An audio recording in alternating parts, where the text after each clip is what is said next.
ನಮಸ್ಕಾರ. ಟೈಮ್ 4:30 ಆಗಿತ್ತು. ಇವತ್ತು ಆಯುಧ ಪೂಜೆ ಇದ್ದಿದ್ದರಿಂದಾಗಿ ಬೇಗನೆ ಎದ್ದಿದ್ದೆ. ಈ ರೀತಿಯಾಗಿ ಕಾಣಿಸ್ತಾ ಇತ್ತು. ತುಂಬಾ ಕತ್ತಲೆಯಾಗಿತ್ತು. ಇನ್ನೂ ಕೂಡ ಬೆಳಕು ಹರ್ತಿರ್ಲಿಲ್ಲ. ನಾನು ಕೂಡ ಅಷ್ಟರೊಳಗೆ ಮಡಿಯಾಗಿ ಈ ರೀತಿ ಬಾಗಿಲಿಗೆಲ್ಲ ಕುಂಕುಮ ಅರಿಶಿನ ಇಟ್ಕೊಳ್ಳೋಣ ಅಂತ ಬಾಗಿಲನ್ನೆಲ್ಲ ತೊಳ್ಕೊತಾ ಇದ್ದೆ. ಇವತ್ತು ಆಯುಧ ಪೂಜೆ ಆಗಿರೋದ್ರಿಂದ ಬೇಗ ಎದ್ದು ಎಲ್ಲ ಕೆಲಸಗಳನ್ನು ಮುಗಿಸ್ಕೋಬೇಕು ಅಂತ ಅಂದ್ಕೊಂಡಿದ್ದೆ. ದೇವ್ರ ಪೂಜೆ ಆಗಿರ್ಬೋದು ಅಥವಾ ಗಾಡಿಗಳ ಪೂಜೆ ಆಗಿರ್ಬೋದು ಬೇಗನೆ ಮುಗಿಸ್ಕೋಬೇಕು ಅಂತ ಅಂದ್ಕೊಂಡಿದ್ವಿ. ಹಾಗಾಗಿ ಹೊತ್ತಿಗೆ ಮುಂಚೆನೇ ಎದ್ದು ಈ ರೀತಿ ಎಲ್ಲ ದೇವ್ರ ಪೂಜೆ ಕಾರ್ಯಗಳನ್ನ ಮುಗಿಸ್ಕೊಂಡ್ರೆ ಆಮೇಲೆ ಬೇರೆ ಕೆಲಸಗಳನ್ನ ಮಾಡ್ಕೊಳ್ಳೋಕ್ಕೆ ತುಂಬಾ ಸುಲಭ ಆಗುತ್ತೆ ಅಂತ ಅಂದ್ಬಿಟ್ಟು ಈಗ ಬೆಳಗ್ಗೆನೇ ಎದ್ದು ಈ ರೀತಿ ಬಾಗಿಲನ್ನೆಲ್ಲ ರೆಡಿ ಮಾಡ್ಕೋತಾ ಇದ್ದೀನಿ. ಮಕ್ಕಳು ಇರೋದ್ರಿಂದಾಗಿ ಅವರು ಎದ್ದೇಳೋದಕ್ಕಿಂತ ಮುಂಚೆನೇ ಎದ್ದು ಈ ರೀತಿ ಕೆಲಸಗಳನ್ನೆಲ್ಲ ಮುಗಿಸ್ಕೊಂಡ್ರೆ ಅವರು ಎದ್ದಾದ ನಂತರ ಅವರು ಸ್ನಾನ ಆಗಿರ್ಬೋದು, ಅವರಿಗೆ ಬಟ್ಟೆ ಹಾಕಿರ್ಬೋದು ಅಥವಾ ಊಟ ಮಾಡಿಸೋದಾಗಿರ್ಬೋದು ಎಲ್ಲ ಕೆಲಸಗಳನ್ನೂ ಮುಗಿಸ್ಕೋಬೋದು. ನಮ್ಮನೇಲಿ ಏನು ಅಂತಂದರೆ ಯಾವುದೇ ಪೂಜೆ ಪುನಸ್ಕಾರ ಇರಲಿ ಅದನ್ನು 10 ಗಂಟೆ ಒಳಗೆ ಮುಗಿಸ್ಕೋಬೇಕು ಅಂತ ಅನ್ಕೋತೀವಿ. ಅದರಲ್ಲಿ ಇವತ್ತು ವಿಶೇಷವಾಗಿ ಪೂಜೆ ಮಾಡೋಕ್ಕಿಂತ ಮುಂಚೆ ಸಮಯನೆಲ್ಲ ನೋಡೇ ಮಾಡ್ತೀವಿ. ಹಾಗಾಗಿ ಇವತ್ತು ಮಾರ್ನಿಂಗ್ ಎದ್ದು ಎಲ್ಲನೂ ರೆಡಿ ಮಾಡಿಕೊಂಡು 9 ಗಂಟೆ ಮೇಲೆ ಪೂಜೆ ಮಾಡಿದರೆ ತುಂಬಾ ಒಳ್ಳೆಯದು ಅಂತ ಇತ್ತು. ಹಾಗಾಗಿ ಈಗಲೇ ಎಲ್ಲನೂ ತಯಾರಿ ಮಾಡ್ಕೋತಾ ಇದ್ದೀವಿ. ಈಗ ನಾನು ತುಳಸಿ ಕಟ್ಟೆ ಹತ್ರ ಬಂದು ರಂಗೋಲಿನ ಹಾಕೋತಾ ಇದ್ದೀನಿ. ಈ ರೀತಿ ಸಿಂಪಲ್ಲಾಗಿ ರಂಗೋಲಿ ಹಾಕ್ಕೊಂಡು ಅದಕ್ಕೆ ಕೆಮ್ಮಣ್ಣು ರಂಗೋಲಿ ಏನಿರುತ್ತೆ ಅದನ್ನು ಕಲರನ್ನು ತುಂಬಿಸಿದ್ದೆ. ಪ್ರತಿ ಸಲವೂ ಯಾವುದೇ ಹಬ್ಬ ಹರಿದಿನ ಇರಲಿ ಅಥವಾ ಯಾವುದೇ ಶುಕ್ರವಾರ ಪೂಜೆ ಇರಲಿ ನಾನು ಈ ರೀತಿ ರಂಗೋಲಿನ ಹಾಕೋತೀನಿ. ನಮ್ಮನೆ ಮುಂದೆ ಇರೋ ಜಾಗ ಎಷ್ಟಿದೆ ಅಷ್ಟಕ್ಕೆ ಆಗುವಂಥ ಅದಕ್ಕೆ ಸೂಟ್ ಆಗುವಂಥ ರಂಗೋಲಿನ ಪುಟ್ಟದಾಗಿ ನಾನು ಇಲ್ಲಿ ಹಾಕೋತಾ ಇದ್ದೀನಿ. ನಾನು ಇಲ್ಲಿ ದೇವ್ರ ಕಾರ್ಯ ಏನಿತ್ತು ಅದನ್ನೆಲ್ಲ ತಯಾರಿ ಮಾಡ್ಕೋತಾ ಇದ್ದೆ. ನಮ್ಮನೆಯವರು ನೆಲ ಒರೆಸೋದಾಗಿರ್ಬೋದು ಅಥವಾ ಮಕ್ಕಳಿಗೆ ಸ್ನಾನ ಮಾಡಿಸೋದಾಗಿರ್ಬೋದು ಅಥವಾ ಇನ್ನೇನಾದರೂ ಬೇರೆ ಕೆಲಸಗಳು ಗಾಡಿ ಪೂಜೆಗೆ ರೆಡಿ ಮಾಡ್ಕೊಳ್ಳೋದಾಗಿರ್ಬೋದು ಅಂಥ ಕೆಲಸಗಳನ್ನು ಅವರು ಮಾಡ್ಕೋತಾಯಿದ್ರು. ಅಷ್ಟರಲ್ಲಿ ರಂಗೋಲಿ ಕೂಡ ಹಾಕಿದ್ದು ಮುಗೀತು. ಈ ರೀತಿಯಾಗಿ ಕಾಣಿಸ್ತಾ ಇತ್ತು. ಇದೆಲ್ಲ ಮುಗಿಸೋಷ್ಟರಲ್ಲಿ 6 o'clock ಆಗಿತ್ತು. ಈಗ ಬೆಳಕು ಕೂಡ ಬಂದಿತ್ತು. ಜಸ್ವಿ ಕೂಡ ಎದ್ದಿದ್ದ. ಜಸ್ವಿಕ್ನೇ ಅವರಪ್ಪ ರೆಡಿ ಮಾಡ್ತೀನಿ, ನೀನು ಪೂಜೆ ಕೆಲಸ ಏನಿದೆ ಅದನ್ನು ಮುಗಿಸ್ಕೊ ಅಂತ ಹೇಳಿದರು. ಹಾಗಾಗಿ ಪೂಜೆ ಕೆಲಸ ಏನಿದೆ ಅದನ್ನು ನಾನು ದೇವ್ರ ಮನೆಗೆ ಹೂವಿಡೋದಾಗಲಿ ಅಥವಾ ಎಲ್ಲ ರೆಡಿ ಮಾಡ್ಕೊಳ್ಳೋದಾಗಲಿ ಮಾಡ್ಕೋತಾ ಇದ್ದೆ. ಈಗ ಜಸ್ವಿಕ್ ಸ್ನಾನ ಮಾಡಿಕೊಂಡು ಈ ರೀತಿಯಾಗಿ ABCD ಅದು ಇದು ಓದ್ಕೋತಾ ಇದ್ದ. ಆನಂತರ ಈ ವರ್ಷ ಅಪ್ಪ ಅಮ್ಮ ಕೂಡ ಹಬ್ಬಕ್ಕೆ ಬಂದಿದ್ದರಿಂದಾಗಿ ಹಬ್ಬ ಮಾಡೋದೇ ಒಂದು ಸಂತೋಷ ಅಂತ ಅನ್ನಿಸ್ತಾ ಇತ್ತು. ಮನೇಲೂ ಕೂಡ ತುಂಬಾ ಖುಷಿ ವಾತಾವರಣ ತುಂಬಿತ್ತು. ಮಕ್ಕಳು ನಾವೇನೇ ಮಾಡ್ತಿದ್ರು ಅದನ್ನು ಗಮನಿಸ್ತಾ ಇರ್ತಾರೆ. ಈಗ ನಮ್ಮ ಜಸ್ವಿ ಕೂಡ ಅಷ್ಟೇ. ನಾನು ಪೂಜೆ ಮಾಡ್ತಿರ್ಬೇಕಾದ್ರೆ ನಾನು ನಮಸ್ಕಾರ ಮಾಡಿಕೊಂಡ್ರೆ ಬಂದು ಕೂತ್ಕೊಂಡು ನೋಡೋದಾಗಿರ್ಬೋದು ಅಥವಾ ಅವನು ಕೂಡ ದೇವರನ್ನು ನಮಸ್ಕಾರ ಮಾಡ್ಕೋಬೇಕು ಅಂತಂದರೆ ಈ ರೀತಿ ಬಗ್ಗಿ ನಮಸ್ಕಾರ ಮಾಡ್ಕೊಳ್ಳೋದಾಗಿರ್ಬೋದು ಈ ರೀತಿ ಎಲ್ಲ ಮಾಡ್ತಾ ಇರ್ತಾನೆ. ಈಗ ಬಾಗಿಲಿಗೆ ಕೂಡ ಹೂಗಳನ್ನೆಲ್ಲ ಇಟ್ಕೊಂಡು ರೆಡಿ ಮಾಡ್ಕೊಂಡಿದ್ದಾಯಿತು. ತುಳಸಿ ಕಟ್ಟೆ ಕೂಡ ಅರಿಶಿನ ಕುಂಕುಮ ಇಟ್ಕೊಂಡು ಹೂವೆಲ್ಲ ಇಟ್ಕೊಂಡು ರೆಡಿ ಮಾಡ್ಕೊಂಡಿದ್ದಾಯಿತು. ಈ ರೀತಿಯಾಗಿ ಕಾಣಿಸ್ತಾ ಇತ್ತು. ಅಷ್ಟರಲ್ಲಿ ಜಸ್ವಿ ಕೂಡ ನಮ್ಮನೆಯವರು ರೆಡಿ ಮಾಡಿದರು. ಹಾಗೆ ತನ್ವಿಕನ ನಾನು ರೆಡಿ ಮಾಡ್ತಾಯಿದ್ದೆ. ಈಗ ಪೂಜೆ ಕೂಡ ಚೆನ್ನಾಗಿ ಮುಗೀತು. ಈಗ ನಾನು ಕೂಡ ರೆಡಿ ಆಗಬೇಕು ಅಂತ ಅಂದ್ಬಿಟ್ಟು ಅಪ್ಪ ಅಮ್ಮ ನಾನು ಎಲ್ಲ ರೆಡಿ ಆಗೋಣ ಅಂತ ಅಂದ್ಬಿಟ್ಟು ಪೂಜೆ ಮುಗಿಸ್ಕೊಂಡು ದೇವರ ಆಶೀರ್ವಾದ ತಗೊಂಡು ಈ ರೀತಿಯಾಗಿ ರೆಡಿಯಾಗಿದ್ದೆ. ನಾನು ಹೆಚ್ಚಾಗಿ ಏನು ರೆಡಿಯಾಗಿದ್ದಿಲ್ಲ, ಸಿಂಪಲ್ಲಾಗಿ ಈ ರೀತಿ ರೆಡಿಯಾಗಿ ಬಳೆನ ಹಾಕ್ಕೊಂಡಿದ್ದೆ ಅಷ್ಟೇ. ಈ ಔಟ್ಫಿಟ್ ವಿಶಾಲ್ ಮಾರ್ಟಲ್ಲಿ ತೊಗೊಂಡಿದ್ದು. ಈಗ ಅಷ್ಟರಲ್ಲಿ ತನ್ವಿಕ ಕೂಡ ರೆಡಿ ಮಾಡಿದ್ದೆ. ಅಪ್ಪ ಅಮ್ಮ ಕೂಡ ರೆಡಿಯಾಗಿದ್ದರು. ಈಗ ಅಪ್ಪ ಅಮ್ಮನ ಫೋಟೋಸ್ ವೀಡಿಯೋಸ್ ಎಲ್ಲ ಸ್ವಲ್ಪ ಮೆಮೊರಿಯಾಗಿರಲಿ ಅಂತ ತಗೊಂಡು ಈಗ ಆಟೋಗೆ ಹೊರಟ್ವಿ. ನಾವು ವರ್ಷ ಗಾಡಿ ಪೂಜೆ ಮಾಡೋದು ಮಹದೇಶ್ವರ ಸ್ವಾಮಿ ದೇವಸ್ಥಾನದ ಹತ್ರ. ಹಾಗಾಗಿ ಅಲ್ಲಿಗೆ ಹೋಗೋಣ ಅಂತ ಅಂದ್ಬಿಟ್ಟು ಹೊರಟ್ವಿ. ಇದೇ ಆ ದೇವಸ್ಥಾನದ ಫ್ರಂಟಲ್ಲಿ ಈ ರೀತಿ ಗಾಡಿಗಳನ್ನೆಲ್ಲ ನಿಲ್ಲಿಸಿ ಪೂಜೆ ಮಾಡ್ಕೋತೀವಿ. ಈ ದೇವಸ್ಥಾನ ಫ್ರಂಟಿಂದ ಈ ರೀತಿಯಾಗಿ ಕಾಣಿಸ್ತಾ ಇದೆ. ಈಗ ದೇವಸ್ಥಾನದ ಒಳಗೆ ಹೋಗ್ತಾ ಇದ್ದೀವಿ. ಫಸ್ಟು ಬಸವಣ್ಣನ ಇಟ್ಟಿದ್ದಾರೆ. ಫಸ್ಟು ಬಸವಣ್ಣಕ್ಕೆ ನಮಸ್ಕಾರ ಮಾಡಿಕೊಂಡು ಆಮೇಲೆ ದೇವಸ್ಥಾನದ ಒಳಗೆ ಎಂಟರ್ ಆಗಿ ಸ್ವಲ್ಪ ಹೊತ್ತು ಕೂತ್ಕೊಂಡು ಆಮೇಲೆ ಕಾಲನ್ನ ತೊಳ್ಕೊಂಡು ದೇವಸ್ಥಾನದ ಒಳಗೆ ಹೋಗಿ ದೇವ್ರ ದರ್ಶನ ಕೂಡ ಮುಗಿಸ್ಕೊಂಡ್ವಿ.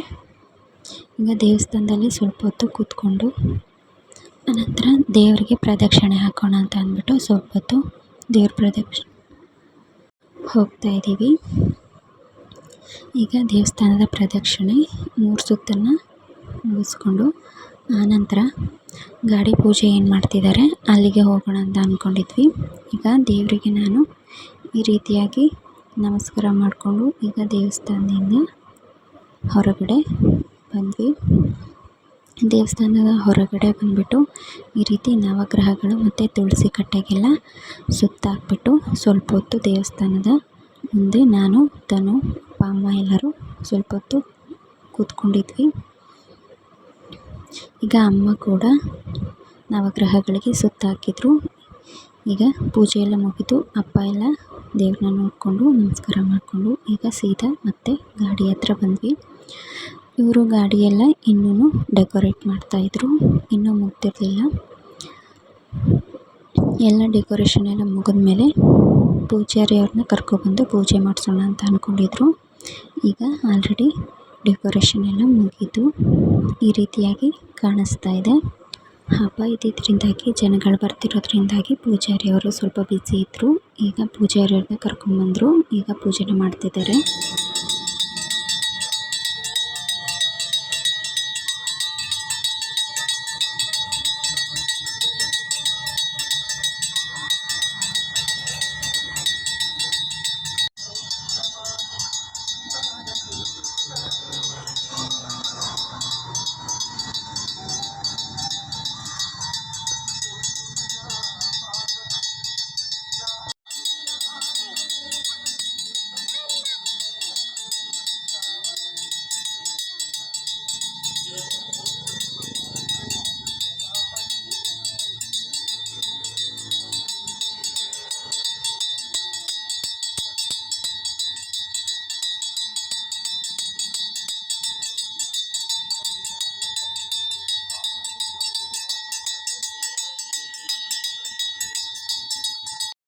ಈಗ ನಮ್ಮನೆಯವರು ಗಂಧದ ಕಡ್ಡಿನ ಹಚ್ಚಿ ಎಲ್ಲ ಗಾಡಿಗಳಿಗೂ ಪೂಜೆ ಮಾಡ್ತಾ ಇದ್ದಾರೆ. ಈಗ ಪ್ರತಿಯೊಂದು ಗಾಡಿಗೂ ಹತ್ರ ಹೋಗ್ಬಿಟ್ಟು ಈ ರೀತಿ ಪೂಜೆನ ಮಾಡ್ಕೋತಾ ಇದ್ದಾರೆ. ಜಸ್ವಿಕಂತೂ ಟ್ಯಾಕ್ಟ್ರ್ ಮೇಲೆ ಹತ್ತಿದವನು ಇಳಿಲೇ ಇಲ್ಲ, ಅಲ್ಲೇ ಫುಲ್ ಕೂತಿದ್ದ ಪೂಜೆ ಮುಗಿಯೋವರೆಗೂ ಕೂಡ. ಈಗ ಇದೆಲ್ಲ ಎಲ್ಲರೂ ಪೂಜೆ ಮಾಡಿದ್ದಾಯಿತು. ದೊಡ್ಡವರು ಚಿಕ್ಕವರು ಯಾರ್ಯಾರು ಹೋಗಿದ್ವಿ ಪೂಜೆಗೆ ಎಲ್ಲರೂ ಪೂಜೆ ಮಾಡ್ಕೊಂಡ್ವಿ. ಆನಂತರ ಒಬ್ಬೊಬ್ಬರಾಗಿ ಈ ರೀತಿ ಪ್ರತಿಯೊಂದು ಗಾಡಿಗೂ ಪೂಜೆ ಮಾಡಿಕೊಂಡು ಪ್ರತಿ ವರ್ಷ ಕೂಡ ಈ ರೀತಿಯೇ ಎಲ್ಲರೂ ಪೂಜೆ ಮಾಡ್ಕೋತೀವಿ.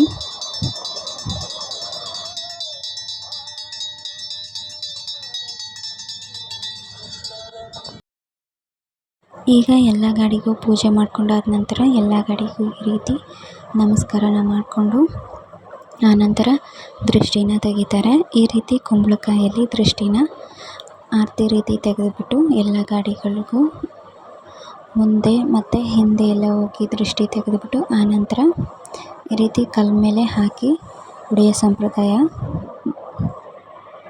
ಈ ರೀತಿ ಪ್ರತಿಯೊಂದು ಗಾಡಿ ಹತ್ರನೂ ಹೋಗಿ ಆರತಿ ಈ ರೀತಿ ಕುಂಬಳಕಾಯಲ್ಲಿ ದೃಷ್ಟಿನ ತೆಗೆದುಬಿಟ್ಟು ಆನಂತರ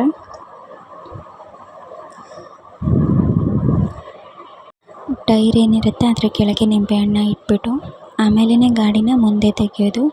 ಹಾಗಾಗಿ ಈಗ ಪೂಜೆ ಎಲ್ಲ ಕರೆಕ್ಟ್ ಟೈಮ್ಗೆ ಮುಗಿಬೇಕು ಅಂತ ಮುಗಿಸ್ಕೊತಾ ಇದ್ದಾರೆ.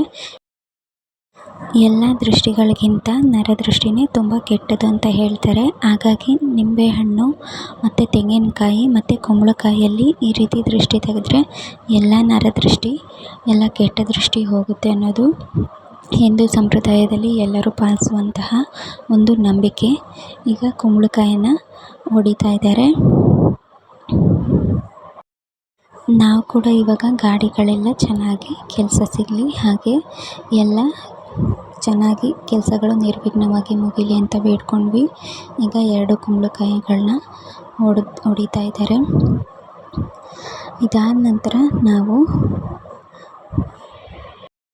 ಮನೆ ಕಡೆಗೆ ಹೊರಡೋಣ ಅಂತ ಅಂದ್ಕೊಂಡಿದ್ವಿ. ಈಗ ಕುಂಬಳಕಾಯಿ ಕೂಡ ಒಡೆದು ಮುಗೀತು. ಮನೇಲಿ ತಿಂಡಿನ ಪ್ರಿಪೇರ್ ಮಾಡಿದ್ದೀಯೆ ನಾನು, ಹಾಗಾಗಿ ಎಲ್ಲರೂ ಮನೇಲಿ ತಿಂಡಿನ ಮುಗಿಸ್ಕೊಳ್ಳೋಣ ಅಂತ ಅಂದ್ಕೊಂಡಿದ್ವಿ. ಈಗ ಗಾಡಿಗಳು ಈ ರೀತಿ ಕಾಣಿಸ್ತಾ ಇದೆ. ಕೆಲವೊಂದು ಫೋಟೋಸ್ ವೀಡಿಯೋಸ್ ಕೂಡ ತೆಕ್ಕೊಂಡಿದ್ದಾಯಿತು. ಈಗ ಕೊನೆಯದಾಗಿ ತೆಂಗಿನಕಾಯಲ್ಲಿ ಈ ರೀತಿ ದೃಷ್ಟಿ ತೆಗೆದ್ರು. ಈಗ ನಾನು ನಮ್ಮಮ್ಮ ಎಲ್ಲ ಸ್ವೀಟ್ ಎಲ್ಲ ತಿಂದ್ಬಿಟ್ಟು ಪೂಜೆ ಎಲ್ಲ ನಿರ್ವಿಘ್ನವಾಗಿ ಮುಗೀತು. ಹಾಗೆ ಮನೇಲಿ ತಿಂಡಿನ ಮಾಡಿದ್ರಿಂದಾಗಿ ಈಗ ಮನೆ ಕಡೆಗೆ ಹೊರಡ್ತಾ ಇದ್ವಿ. ಈಗ ನಾನು ತನು ಈಗ ಸ್ವಲ್ಪ ಹೊತ್ತು ವೆಯ್ಟ್ ಮಾಡಿ ಈಗ ಮನೆಗೆ ಹೊರಡ್ತಾ ಇದ್ದೀವಿ. ಇದು ಇವತ್ತಿನ ಒಂದು ಪೂಜೆಯ ವ್ಲಾಗ್ ಆಗಿತ್ತು. Hope you like this video. Thanks for watching.